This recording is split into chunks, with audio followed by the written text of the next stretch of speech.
कल की क्लास में मैं आपको पढ़ा रहा था प्यारे बच्चों, पतले उत्तल लेंस की फोकस दूरी की निर्भरता। आपने देखा कि किसी पतले उत्तल लेंस की फोकस दूरी एफ के लिए फार्मूला होता है 1/f बराबर n-1 ब्रैकेट में 1/r1 - 1/r2।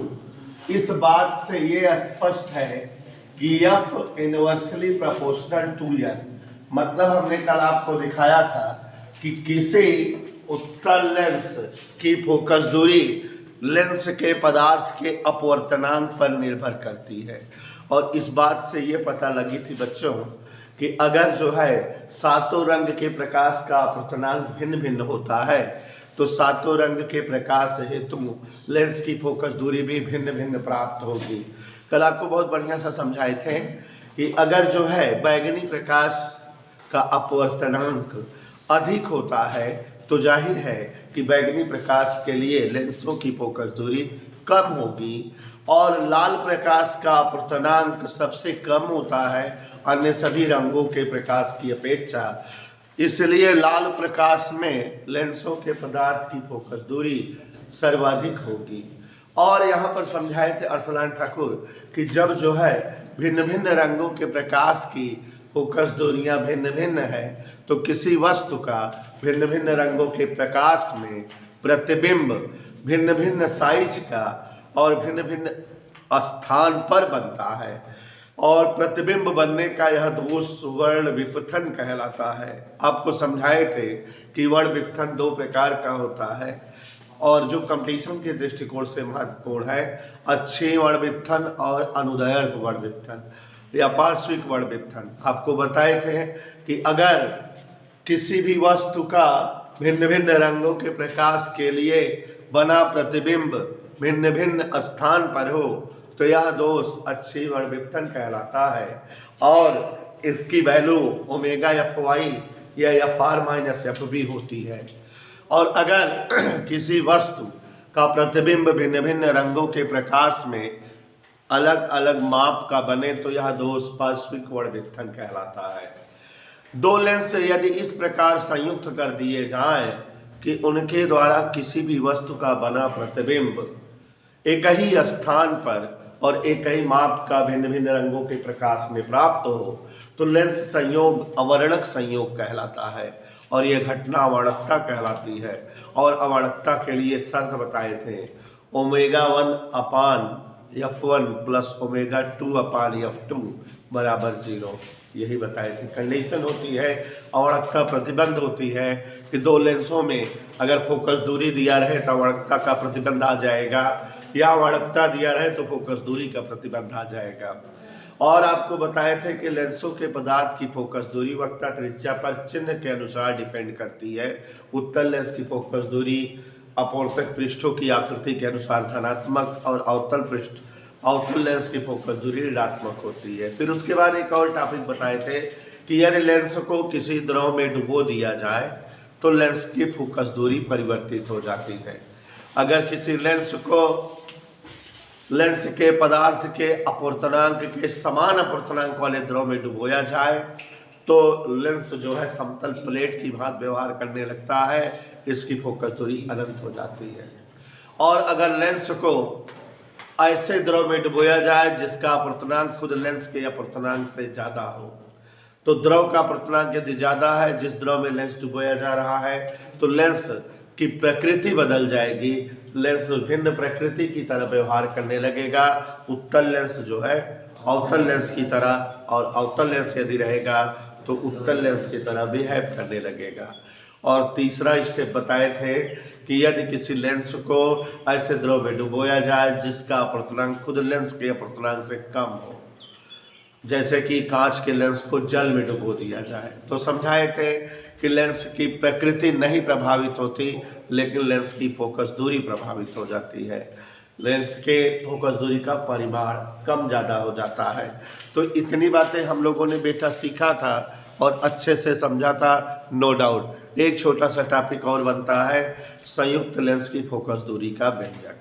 दो लेंस अगर जो है जोड़े जाएं तो उनकी फोकस दूरी किस प्रकार आएगी या कैसे आएगी। तो यहाँ हमारे बीच अरसलान चतुर्वेदी ने संयुक्त लेंस की फोकस दूरी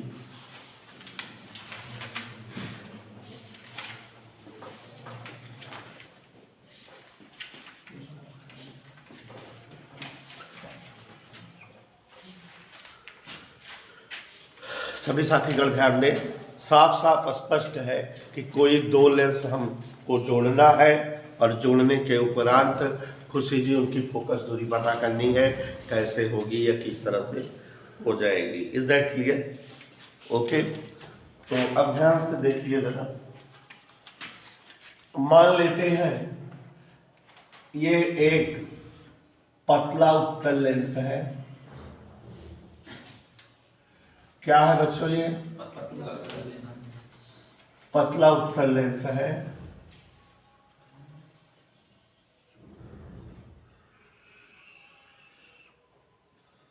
ओके, और एक पतला सा दूसरा उत्तल लेंस इससे चिपका के रखा गया है, सटा के।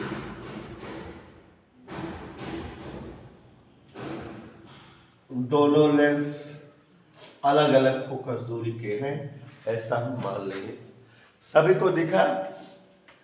कै लेंस दिखाई दे रहे हैं? ये O है प्रकाशिक केंद्र, ये O डैश। दोनों लेंस बहुत पतले हैं, सटा के रखे गए हैं। दोनों का प्रकाशिक केंद्र लगभग एक ही है, इतना पतले हैं, चिपकाए हैं। ऐसे आपको दिख रहे हैं, जबकि है ऐसे। ठीक है। अब यहाँ पर एक वस्तु यहाँ मान लेते हैं यम रखी है, बिंदु वस्तु, पहले वाले लेंस से U दूरी पर। इस वस्तु से किरणें आपतित होंगी। पहले बच्चों आज बहुत अच्छी चीज बताएंगे, ध्यान से देखना। पहले वाले लेंस के प्रकाशिक केंद्र से U दूरी पर एक वस्तु रखी हुई है। इस वस्तु से किरणें आपतित हुई लेंस पर, और लेंस से अपवर्तन के पश्चात ये किरणें I डैश से गुजरी, माने इस वस्तु का प्रतिबिंब I डैश बना। और अब ये प्रतिबिंब जो है पहले लेंस से मान लेते हैं कितनी दूरी पर बना है? B डैश दूरी पर। कोई डाउट बेटा? सबको समझ में आया? तो यहाँ पर क्या हो गया है सीधा? माना बिंदु वस्तु क्या है यहाँ पर? एम। सिरताज बहुत बढ़िया चीज समझाएंगे, ध्यान से देखना। बिंदु वस्तु एम का पहले लेंस से दूरी U व बना प्रतिबिंब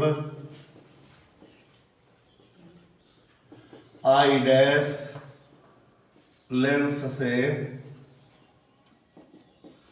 V डैश दूरी पर है। पहले लेंस से जो है किसी वस्तु M का प्रतिबिंब V डैश दूरी पर बनता है, जबकि खुद M लेंस से U दूरी पर है। ठीक है। इसलिए प्रथम लेंस की फोकस दूरी अगर F1 हो, प्रथम लेंस की फोकस दूरी F1 हेतु ध्यान दीजिएगा, पहले लेंस की फोकस दूरी F1 हेतु 1/V dash 1/V minus 1/U बराबर 1/F होता है। -1/U बराबर 1/F1, एक समीकरण। कोई दिक्कत? समझ आए? क्लियर? अब जो है ये जो I डैश है दूसरे लेंस के लिए वस्तु का काम कर रहा है। किसका काम कर रहा है? पहले लेंस से वस्तु का बना प्रतिबिंब I डैश दूसरे लेंस हेतु वस्तु होगा और यहाँ से किले इस पर आपतित होंगे और जो अपवर्तन के पश्चात अगर लेंस से अपवर्तित होकर लेंस से दूसरे वाले लेंस से v दूरी पर आई नामक प्रतिबिंब बनाए, v डैश वस्तु का v दूरी पर प्रतिबिंब बने, जिसका दूसरे लेंस द्वारा, किस लेंस द्वारा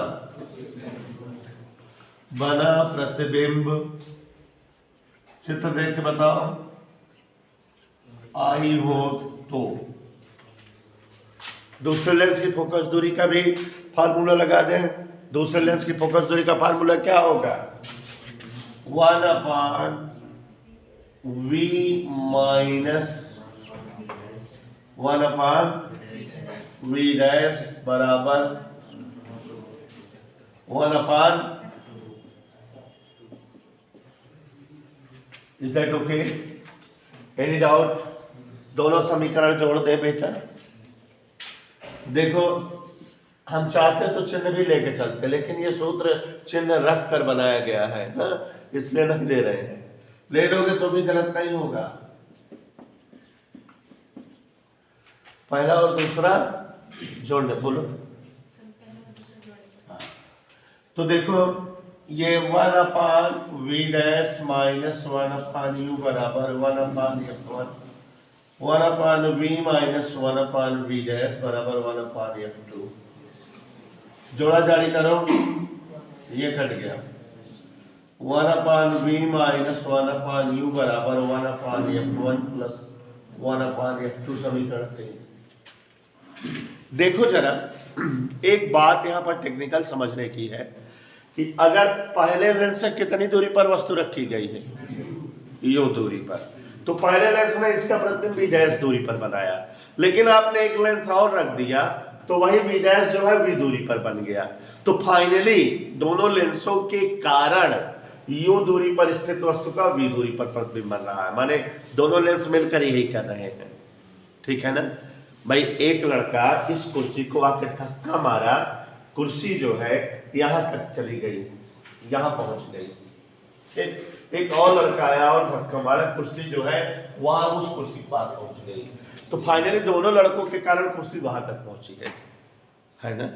तो अगर दोनों लेंस के संयुक्त प्रभाव का कोई एक लेंस हो जिसकी फोकस दूरी कैपिटल एफ हो, तो उसका काम है u दूरी पर स्थित वस्तु का प्रतिबिंब v दूरी पर बना देना। तो उसकी फोकस दूरी f के लिए फार्मूला क्या होगा? 1/f बराबर 1/v माइनस 1/u। तो यहाँ जहाँ 1/v माइनस 1/u है वहाँ हम 1/f रख सकते हैं, जहाँ f क्या है? संयुक्त प्रभाव के लेंस की फोकस दूरी। ठीक है? तो यदि दोनों लेंसों के संयुक्त प्रभाव के लेंस की फोकस दूरी f हो तो 1/f बराबर 1/v माइनस, तो 3 और 4 से क्या समझ पता लगी कि 1/f1 प्लस 1/f2 वही है जो 1/f है।